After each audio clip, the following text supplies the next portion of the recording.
business. I launched my food processing business. Can you all hear me?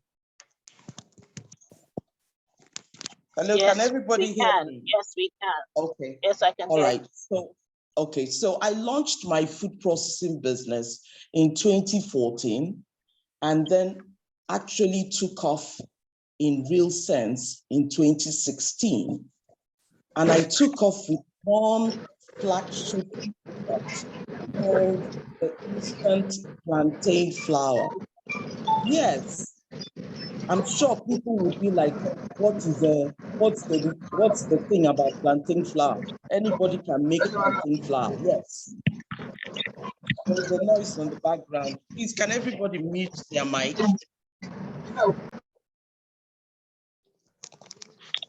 Hello? Okay. So thank you. So we started with a flagship product called the instant plantain flour. And I was saying that everybody might be wondering, what is it about plantain flour? What's so special? Well, this particular plantain flour, we all know that the plantain flour you buy in the market, when you make it into fufu or solid, it comes out like amala. But this original instant plantain flour is exactly the way you see it in the picture. It's actually like custard or egg yolk.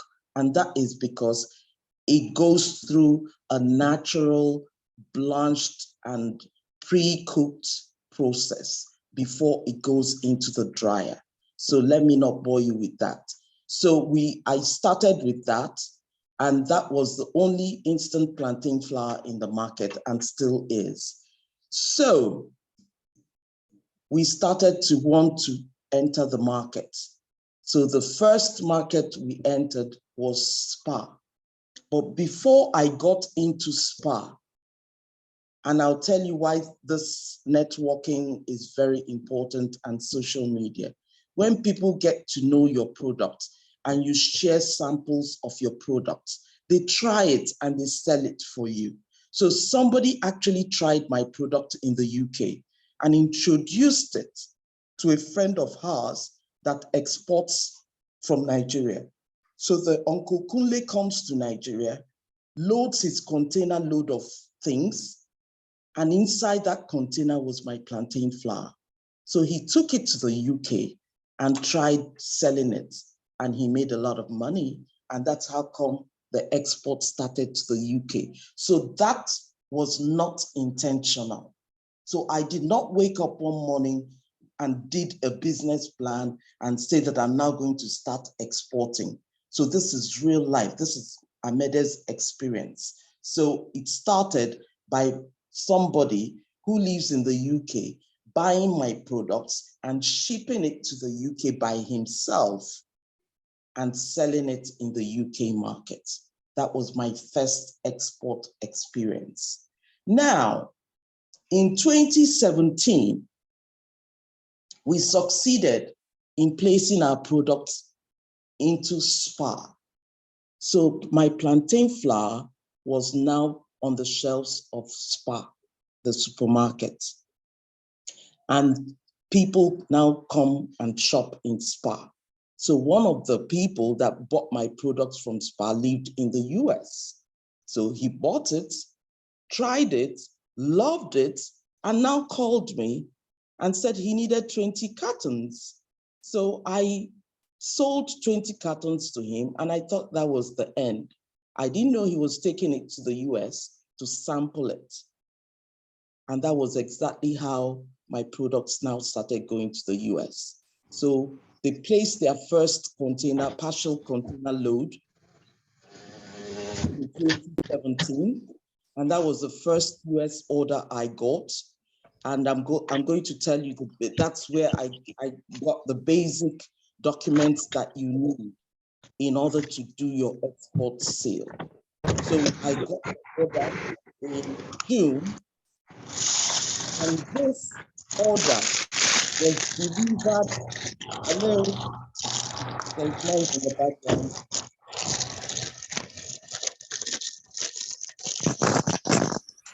Hello. Okay, thank you. So this order was gotten in June 2017, and we delivered it to the buyer's agent in August 2017 as well. That's July, August, about 2 months it took us to process that quantity and packaged it and delivered it to the buyer's agent.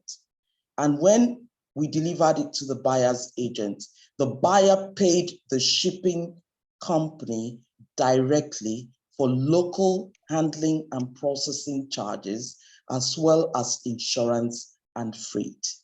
So I had no business with shipping. So I now collected the original bill of lading and mailed it to the buyer and forwarded my invoice for the balance of my payment.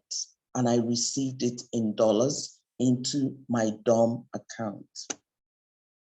So we're going to talk about the documents, the basic documents you need if you're doing export business. You need certificate of origin. And this you can get when you go to the shipping agent because they know the source. You can get it from the customs, you can get it from your producer. I had a producer, so I produced on contract manufacturing. Now you also need, or the buyer and yourself, you also need an insurance certificate to insure the goods that are being shipped. You need a shipping bill, and that is issued by the freight or logistics company. You need a certificate of inspection because people like SIG and SGI, the inspection services would have to check what is being shipped and issue you a certificate that it's been inspected. Now that certificate, you keep a copy in case your buyer, who is your customer, cannot find it or the shipping agent did not send. Anything can happen. So you need a copy of all these documents in your own file. You need your export license or else you're not allowed to export. You need a commercial receipt for the payments received from your buyer. You also need a packing list, which is issued to you by the buyer's agent. So these are basically the few basic must-have documents when you start off with exports. And you can see that these are really basic documents. You also need your pro forma invoice, which is what you send to your buyer before they even issue you the purchase order. Now, we're going to move on to the challenges. So export business can be highly lucrative, and it can only be highly lucrative and profitable if you have priced your products and all the transactions that are going to go with it until it gets to the customer's place. If you have factored it into your unit price of your products, then you would enjoy the profitability of exports. So even though export is profitable, we also face challenges, especially if you're doing it in Nigeria. Everything in Nigeria is stress. So I'm not going to paint the story and juice it up or spice it up and make it look like it's all rosy. It's a lie. Everything that is good in the end in Nigeria is sufferhead. You must stress. So not knowing the legal requirements for starting and running that export business in Nigeria and abroad can land you in trouble and you can lose a lot of money. I can give an example. When you're shipping any products, no matter what it is, you have to find out what type of packaging is required in the country, in the destination country.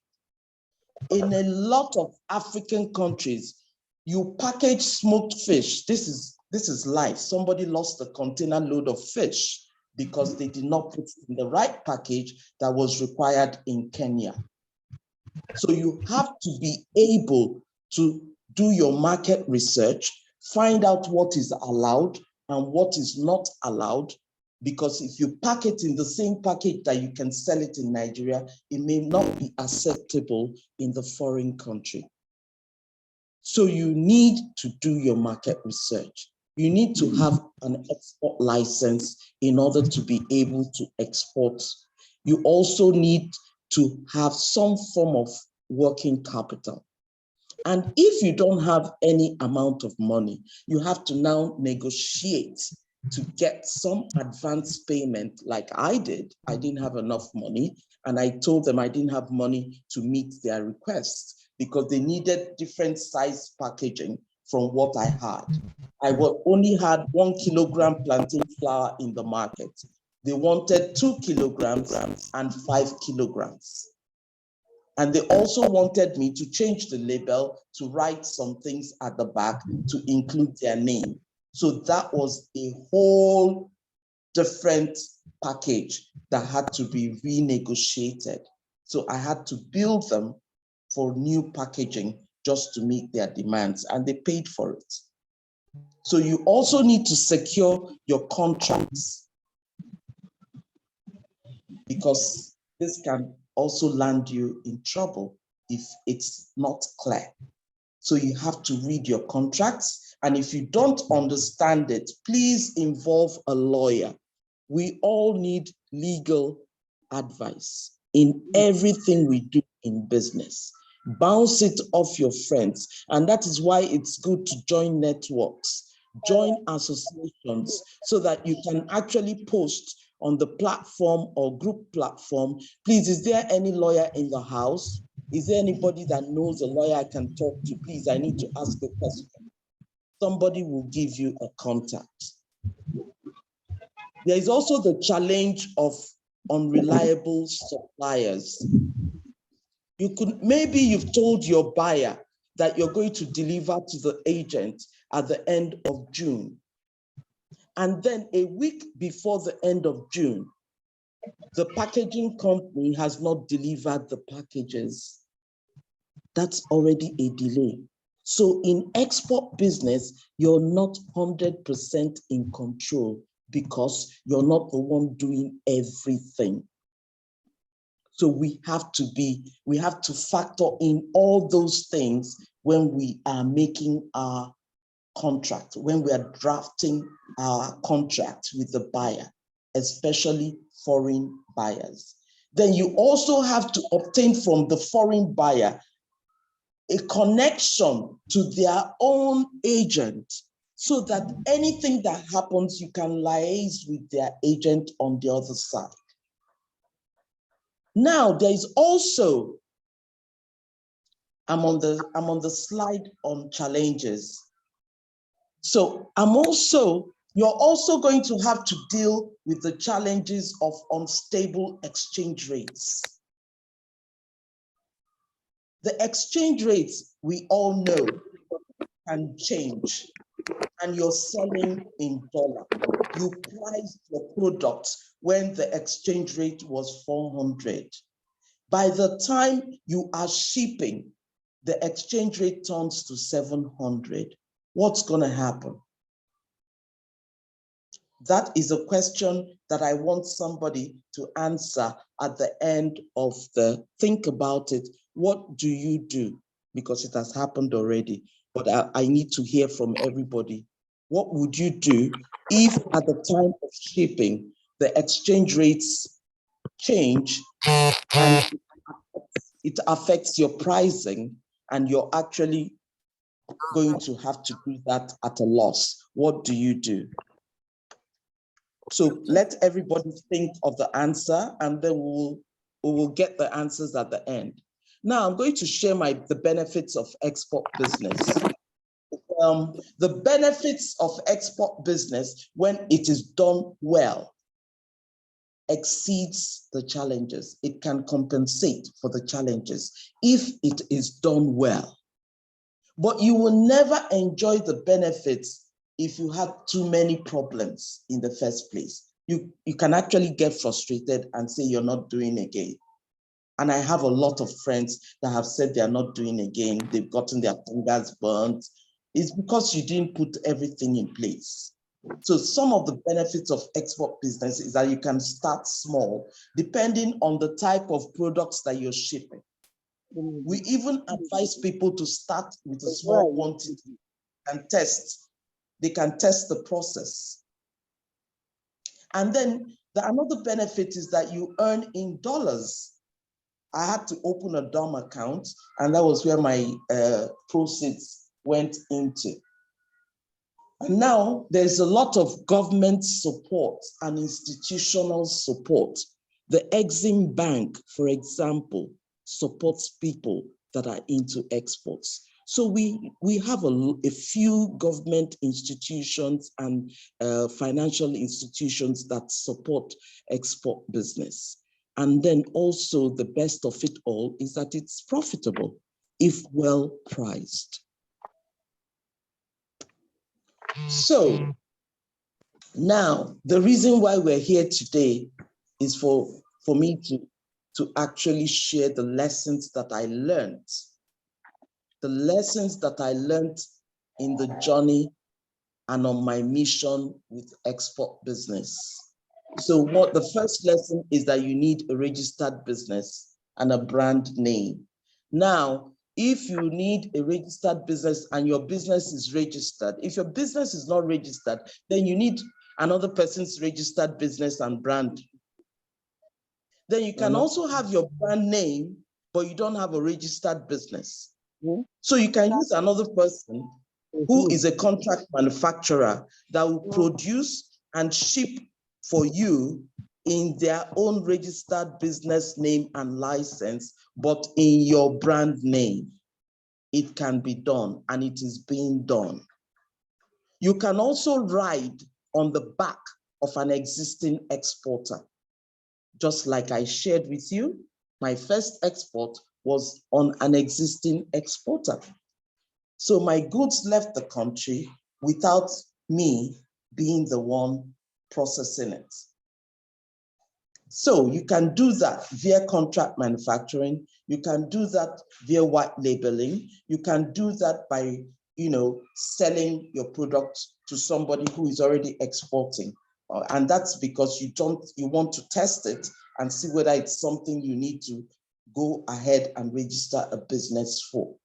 You also need, and this is very important, you have to understand exports. To start and successfully scale an export business, especially in our country, Nigeria, you must have knowledge. You must have an in-depth knowledge of how it works. And you should be able to answer the following questions. How does this export work? What products can I start exporting? Where and how am I even going to source it? Am I going to start to produce it by myself? Is there someone doing it already that I can source from? Do I have a buyer? Which country is that buyer in? How do they receive this, my product? How is it packaged in that country? Is the person ready to help me get all that information? What role is the person willing to play? Sometimes foreign buyers want you to carry the whole load and they just receive it in their homes abroad. That cannot work. So it has to be a dual thing. It has to be a two-way business. So the receiver and the giver, both of you will have to agree on your roles and responsibilities. What are the laws and the licensing regulations in the receiving country? What are the laws and the licensing regulations in Nigeria? Those are the basic questions that you must ask yourself. Packaging and branding of your product is also another important killer. It can kill you You can lose a container load of product because it was not packaged in the right container that is acceptable in the receiving country. So can you imagine someone that shipped a container load of smoked fish and it was returned to Nigeria? You need a mentor with experience in export business, not just a mentor to hold your hands. You need a mentor who is passionate about export. It will even be best for you to limit or to focus on the product that you have agreed to start with. Okay. Hello. Hello, good morning. Good Please, morning. can we all meet? Hello, good morning. Yes, please. So, we need to have a mentor with experience in export business, a mentor that knows to tell you what to do, when to do it, and how to do it. A mentor that is passionate about what you're about to do and ready to spend time showing you how to do it. So you must learn the right pricing strategy as well, because there are different ways to price different things. For example, the way you price my plantain flour is not how you price a perishable product like fresh fish or smoked fish. So there are different ways of pricing. There are different pricing strategies for different types of products. And going to different countries, you have to also know what prices they will sell your product at in that country. So for example, most plantain flour products sold on the shelves in America are not packaged in 1 kilogram. So if they are packaged in a less than 1 kilogram and they're being sold for $13, it means that my own that is packaged in 1 kilogram will attract a higher price. But the person going to sell it in America has to buy it first, ship it to America before they put a price tag on it. So we have to take all that into consideration. So if they sell your product and they cannot make a profit on the other side, then there is no need buying your product. Most of us in Nigeria, we don't consider that. So your invoice for your products does not include the very big mistake that everybody makes. But I learned it before I started. You're not the shipper. So the pricing in your invoice does not include shipping, but you must also state it there that the above prices does not include shipping, local handling, insurance, and freight. Full stop. Because some buyers are crooks. They will tell you that your invoice price is all that they are paying. So you start to run helter-skelter to go and raise money to ship it. You've made a loss. So you must state it there because that invoice is a legal document. So you need a legal person to advise you at every stage of the process. Another important lesson I learned is that it is very important and useful to be members of networks, members of communities, members of associations. So I don't joke with associations, especially when I know why I joined them. Every association has a vision and mission and what makes them, why they are existing. So if that speaks to your why, that is where you should be going to. That is the association you should be joining. That is the community you should be joining.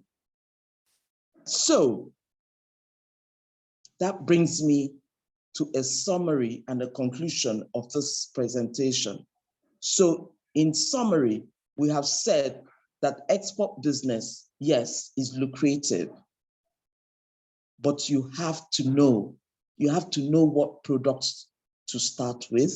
You have to know which market to test.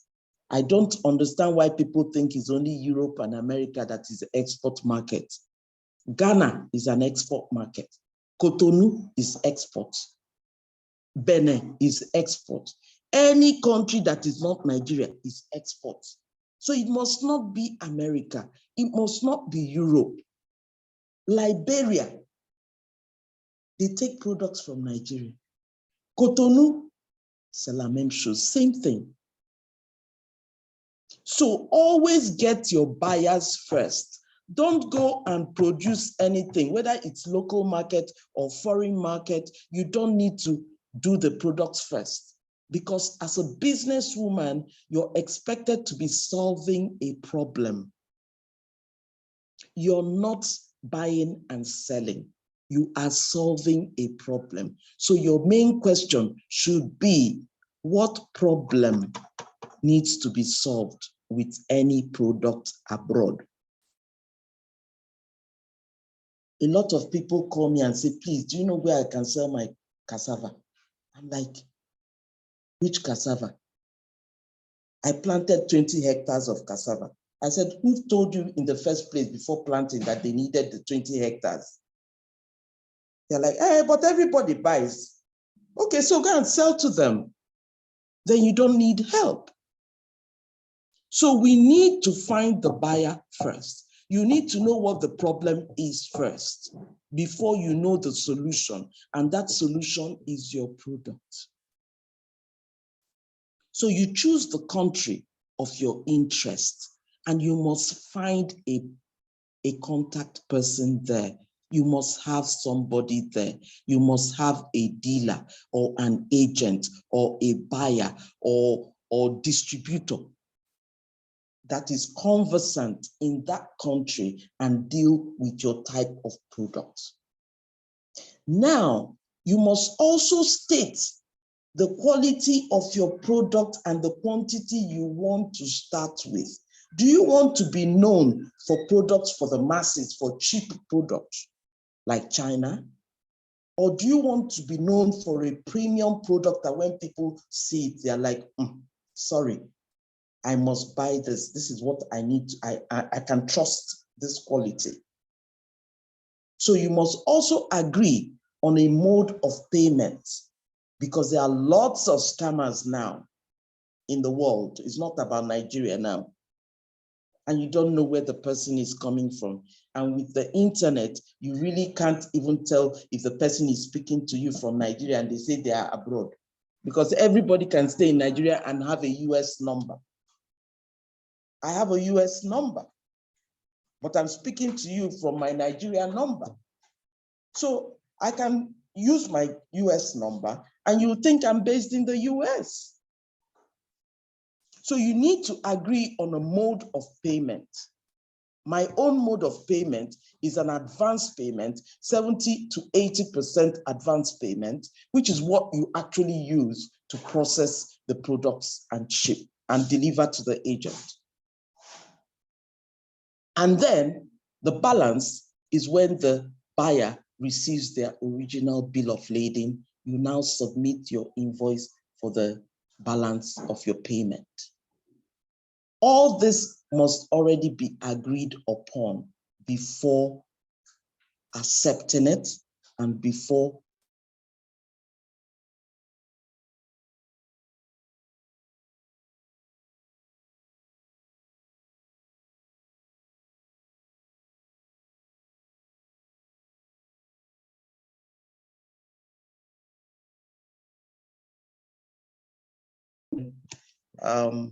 thank you very much.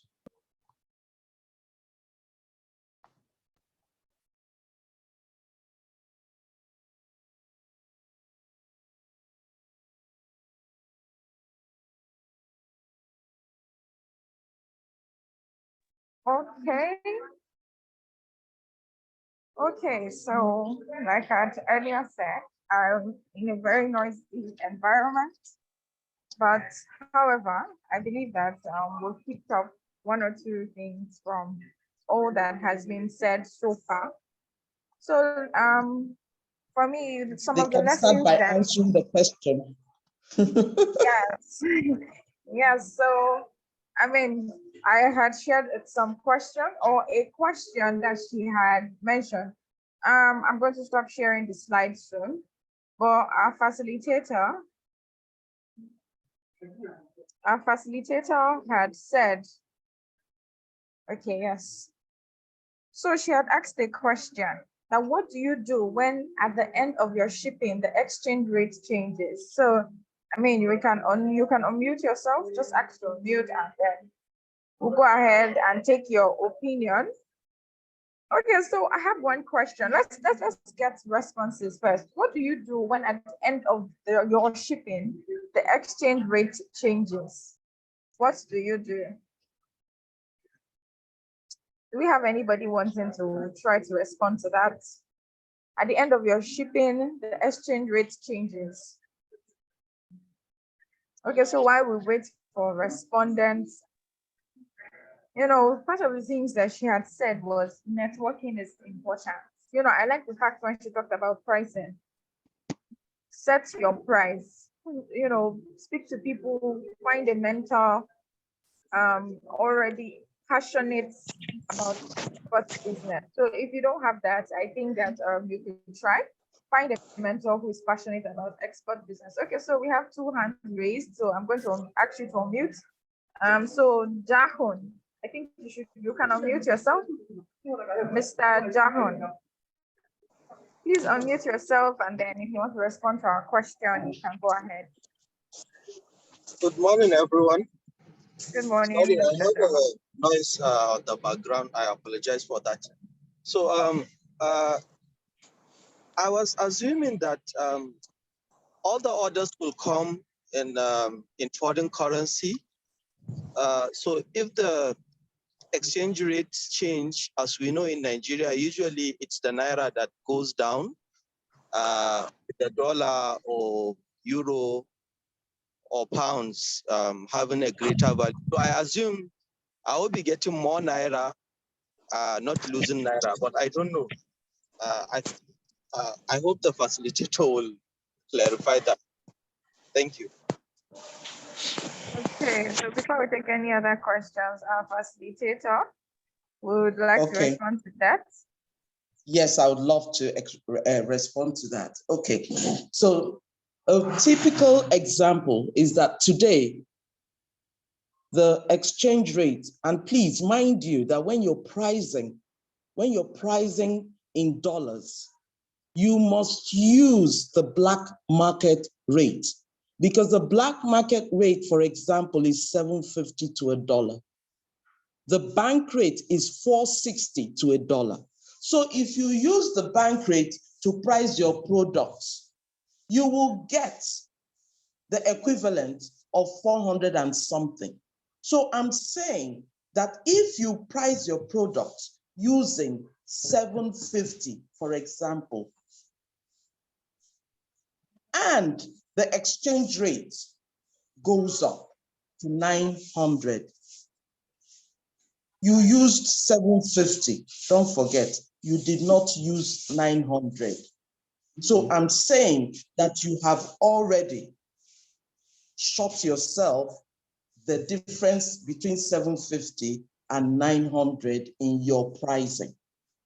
So if I'm the one, okay, let me get the other answers. I don't know whether that explains to the guy that that spoke earlier. Does that answer your question? Hello, Jean. Mr. Hi, Mr. Jahan. Yes, it does. Yes, it's now clear. I understand. Thank you so much. All right, thank you so much for that. All right, thank you. Oh, sorry, Mrs. Joy. I apologize. Please go ahead. Or Miss Joy. Miss Joy.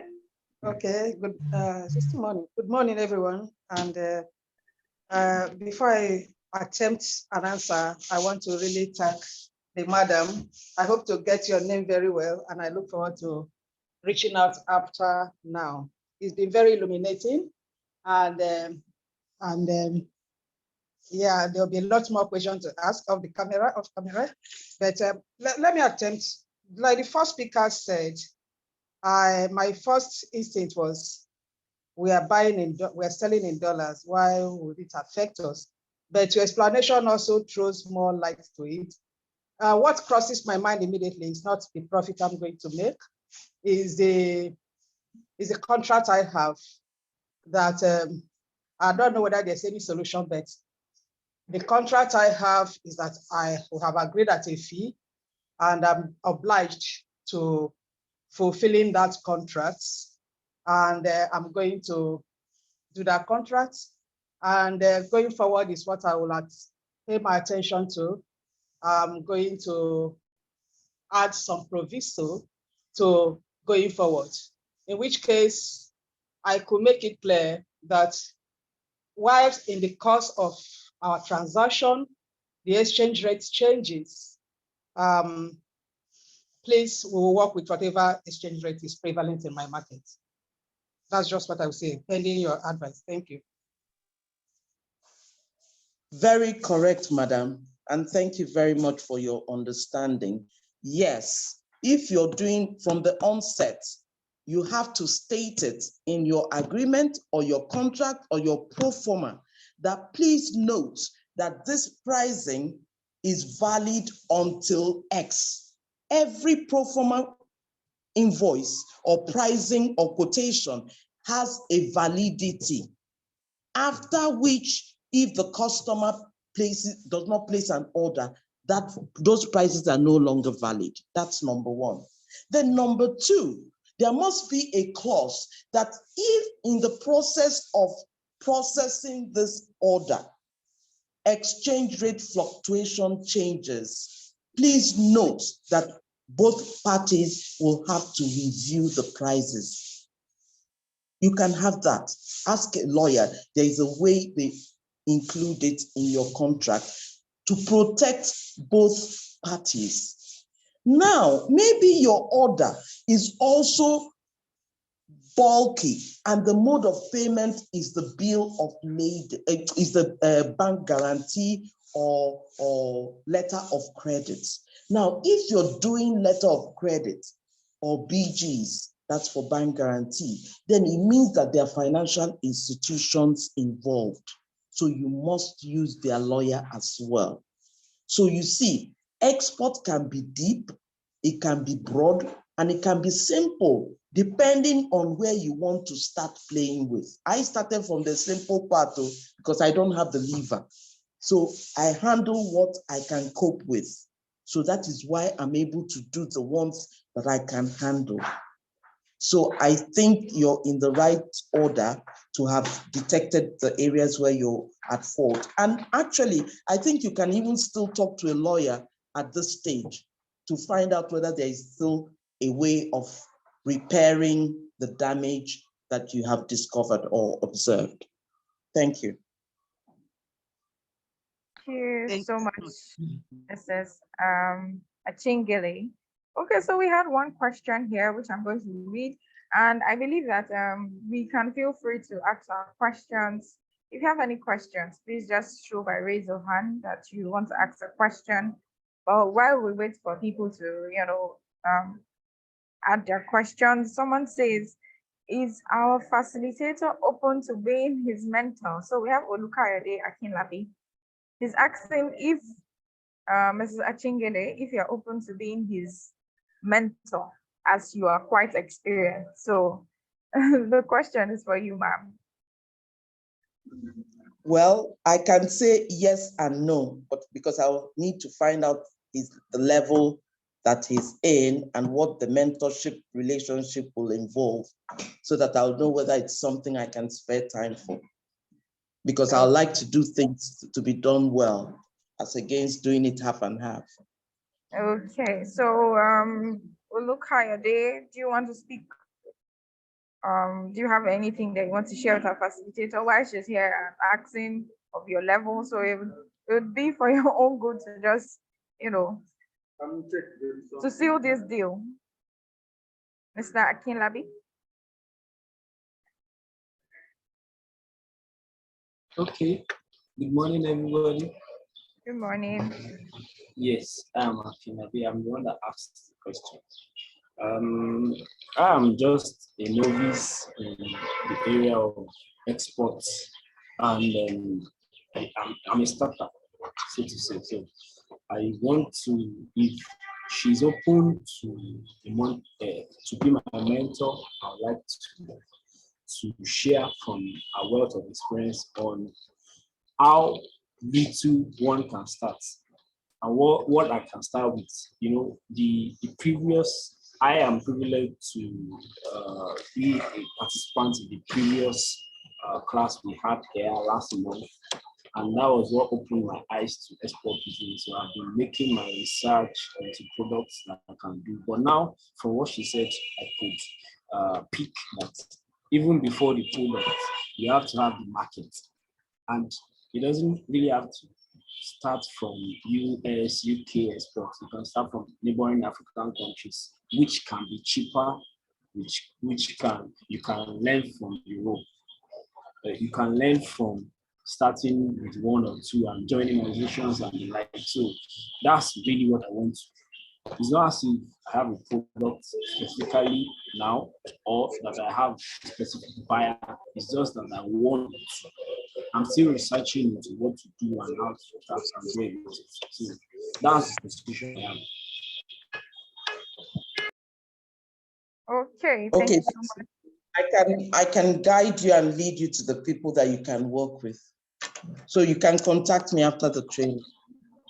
Okay. Thank you. So ma'am, do you want to go ahead to share your contact details, or we should connect him ourselves? No, it's on the last page of the slide. Okay, I'm going so to put on the chat box my number as well. okay, so on the last page of the slide, go ahead The and share second the slide.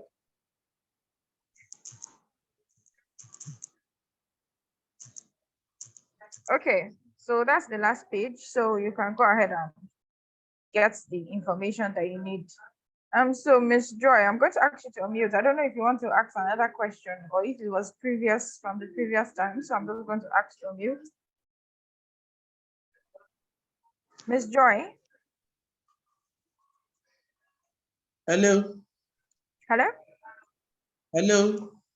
We can hear It you. should, Ma'am. it should be I should hands down. I'm done. My questions Okay. were clearly All right. answered, and I thank her. Thank you so much, Oh, madam. okay, thank you.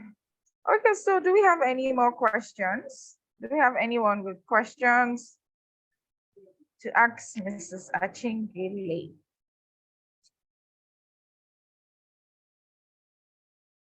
Oh, we don't have any questions. So with that, So I it would like, means that they all understand it and they're all ready to shoot. yeah, I mean, it Yes, was it's been quite direct. exciting. It's actually was quite direct, and then everybody could see what they needed to, take out of the session and what lessons. Excuse me, good morning. Okay, good morning. morning. We have I just have a question. I apologize that I didn't come in at the start of the lecture, but there was an area where I needed that piqued my interest is the modes of export. I wasn't too clear on it. There was something you mentioned something about white packaging. The white labeling. White labeling. Okay, white is labeling. when, for example, you say you want to start with plantain flour, and you know that plantain flour is my product, but you already have a trademark or a brand name. So I produce the plantain flour, the same quality as mine, and I put your brand or your label on the pack. That's white labeling. Okay, the person's brand is more, it's more like I'm supplying my product to him, to the person, to the brand. Yes, it's your product really, because that's the name on the package is your name. I'll get it from somebody and then I will ship it. course, yes. Using my own brand. Okay. Of course, yes. It's being done every day. People, how many people can afford to set up a factory? Oh, true. That's number one you have to think about. And how many people are ready to buy the petrol at 5.20 a liter and dry the plantain flour for 10 to 12 hours with generator? So how much are you going to sell the plantain flour at the end of it? So people are actually doing shared facilities now in the country. And NAFDAC is approving as well, because you also have to have your NAFDAC number. Necessary.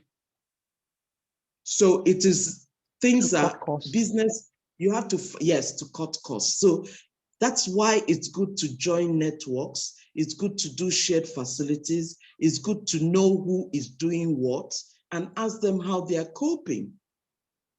Because one person cannot do anything now. It's not done anywhere. So if you know who is producing what you want to be shipping, that's the person you should be partnering with. Because there is no need reinventing the wheel. Nigerians are fond of that because they have a competition mentality and the worst attitude I've ever known in my life. Why would I go and create a new factory when my sister next door has the same factory? What am I trying to show? Am I trying to show that I have the money to buy the same machines? It's not necessary.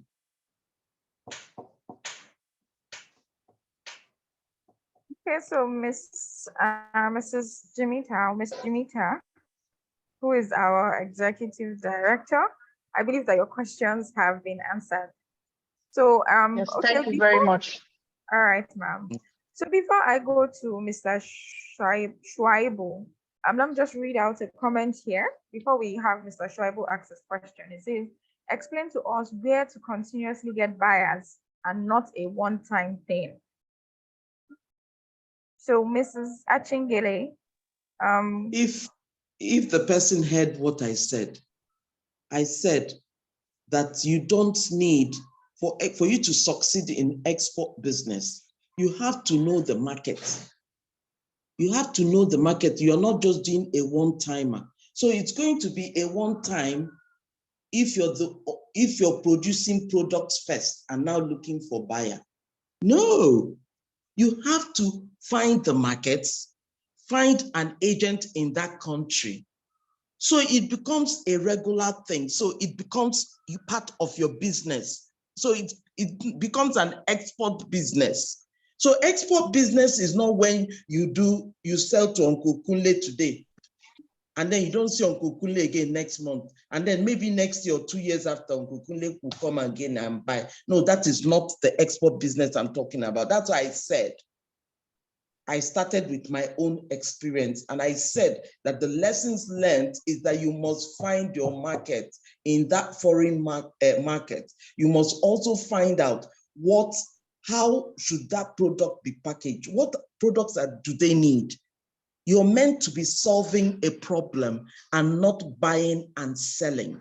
You're meant to be solving a problem. And somebody abroad says to you, my people they need acha, they need cashew, they need this every month to be stocking their shop. That is already business. It's not a one-time. So if you start by producing products and looking for buyer, that's when that question will arise. But if you do your market research first and you target a country and then you enter that country and then you expand, leveraging your experience in that country, it's actually the fact that I said I was already exporting to the UK that also helped me to get more markets from the people that bought my product from SPA.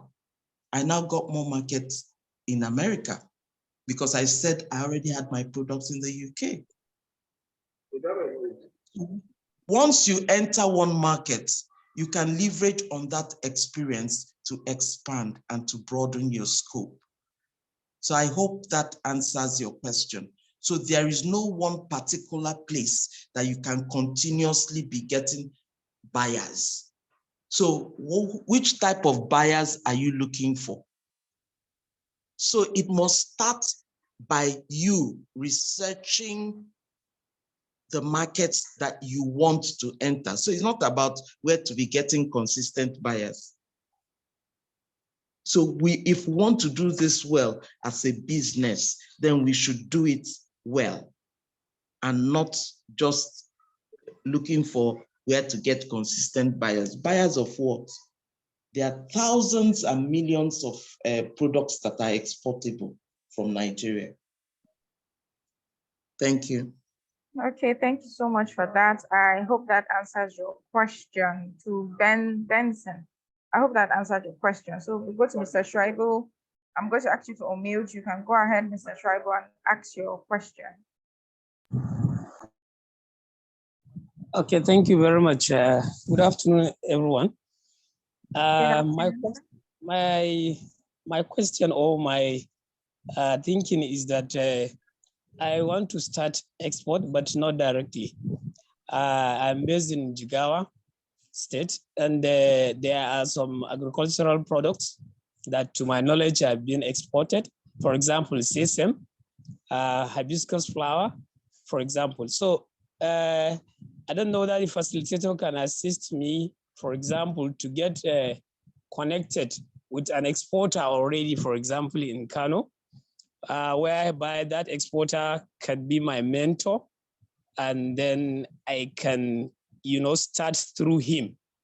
This is what I want. Thank you. Okay, so Mrs. Achingele, we have another person that would like you to lead him on. Okay, that is very possible, and I'm very happy he's looking at it from that angle. I have products and that are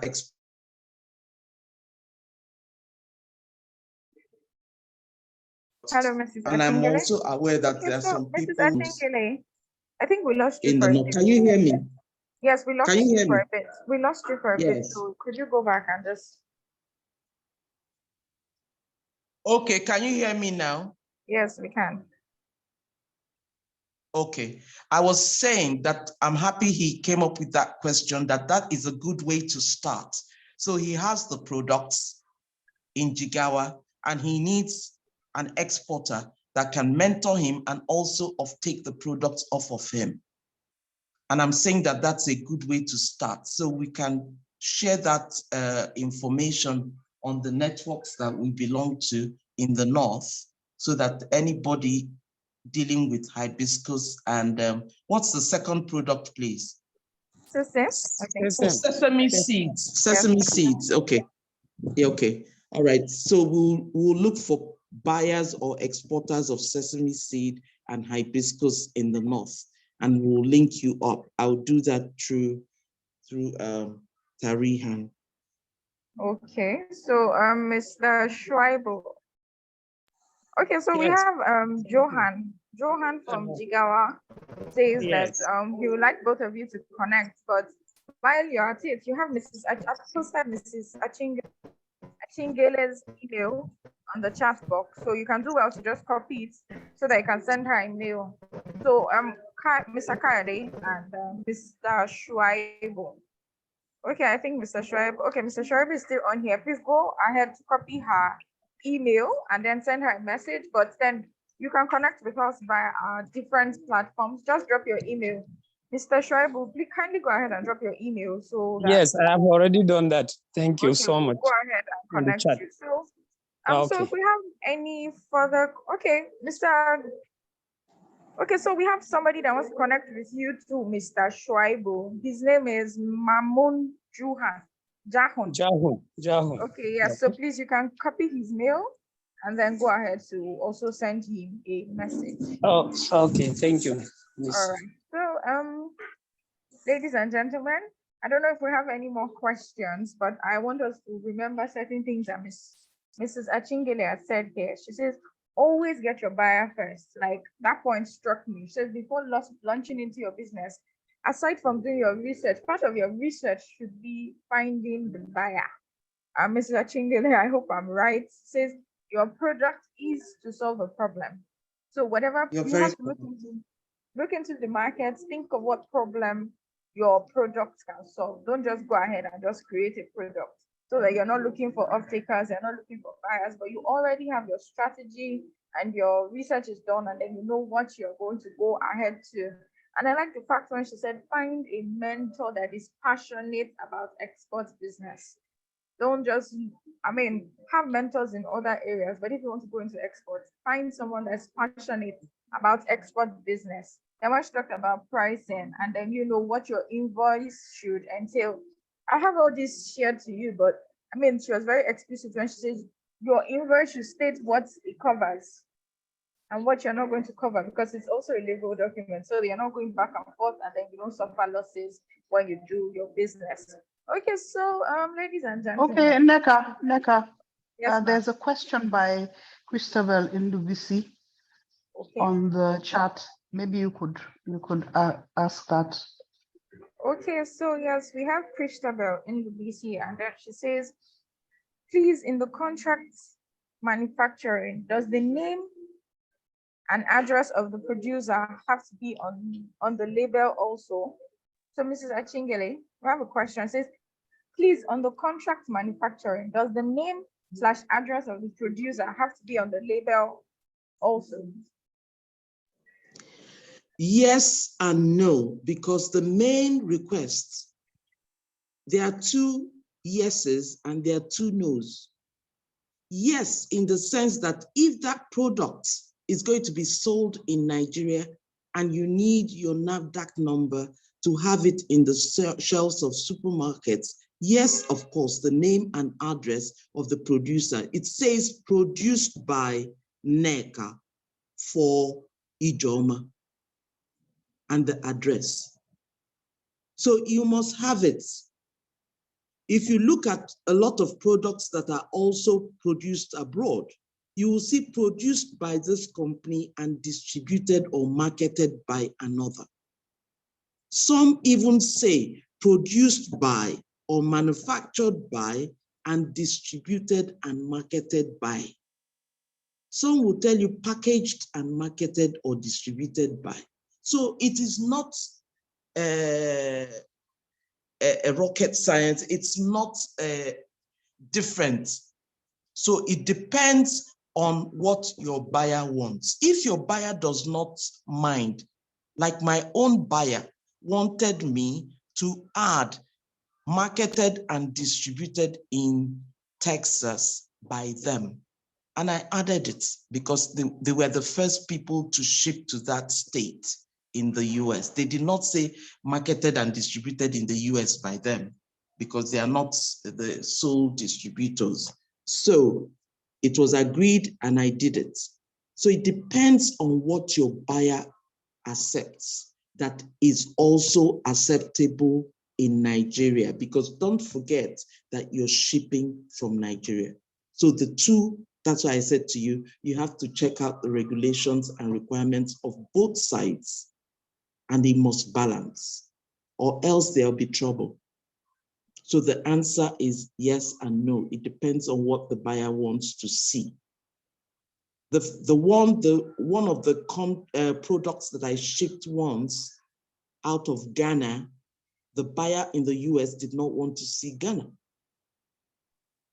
So we only just had to say produced and manufactured by that person in Ghana, but without the address.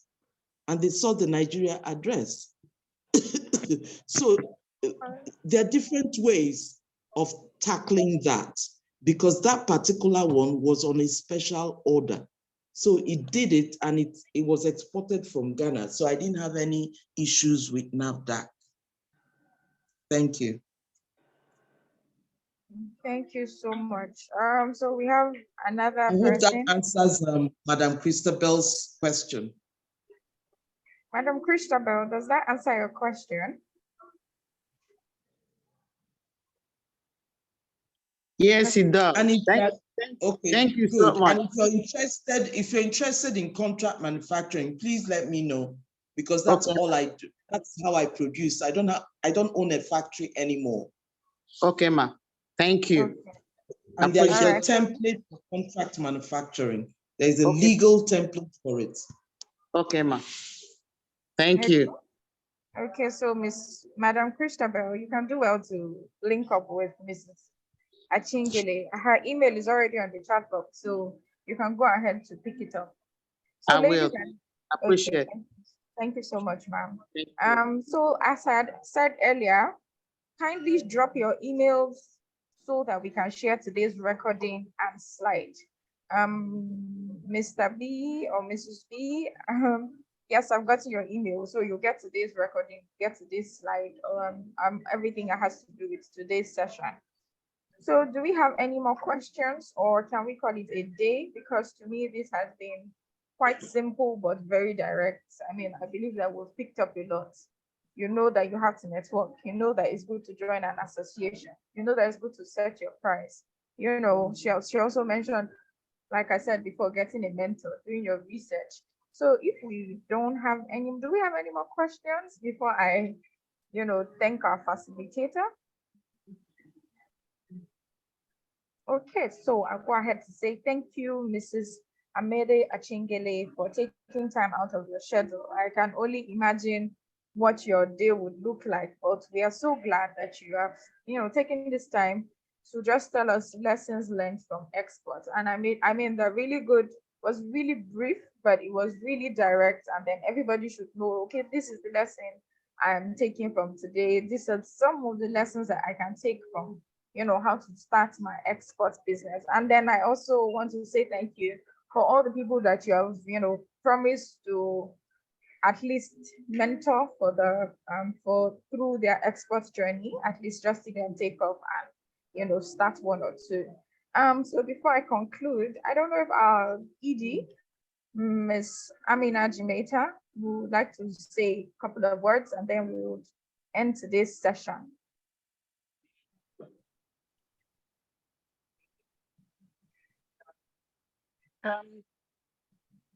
Good afternoon, everyone. Good afternoon, ma'am. I just want to, thank Ms. Achingele for this really interesting lecture. It was, I'm happy that it was very interactive and we had a good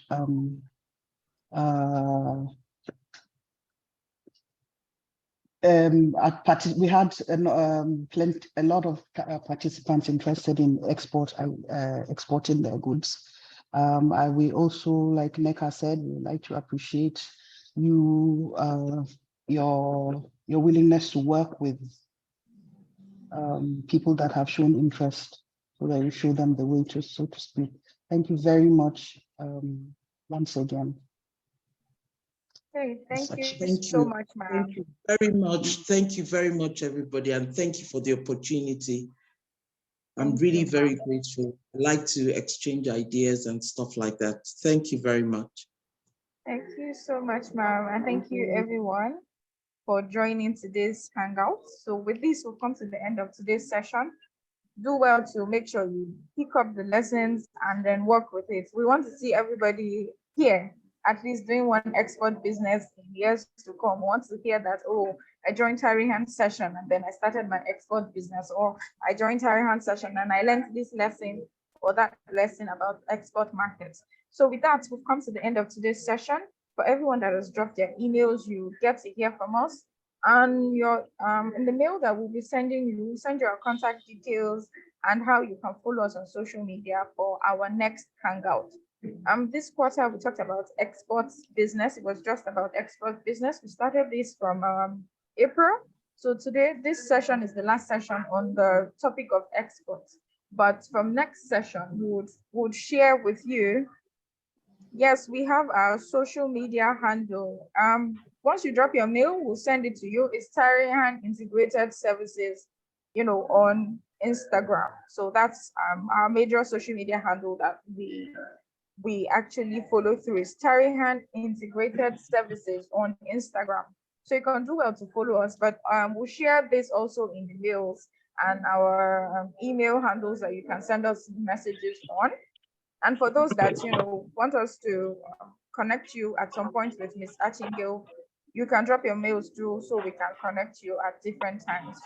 So with that, I want to say thank you today. Thank you for your time. Thank you for joining this session. Next month, we start a new theme. And when we finalize on that, would also let you know about that. But do well to stay tuned to our social media handle. We'll post everything that we have coming up there. So with that, we say thank you to everyone and then have a lovely day. Thank you very much. Thank you. Too. Thank you. You. All right, everyone. Thank you so much for joining. Okay, All right, so bye. bye. Thank you so much. Thank you so much and have a lovely day.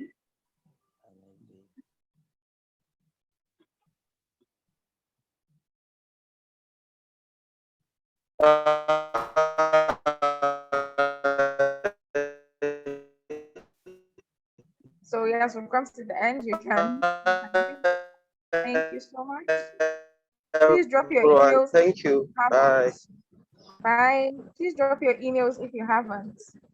So I'm just going to leave this for 1 more minutes. If you haven't dropped your mail, kindly do well to drop it now. So we'll conclude. Thank you so much. I Thank appreciate you. you. Thank you. Nice program. Thank you so much. Thank you so much, Mr. Aziz. Do have a lovely day.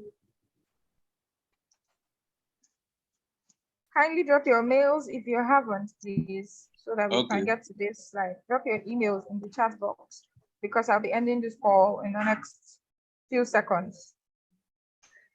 Kindly drop your mails.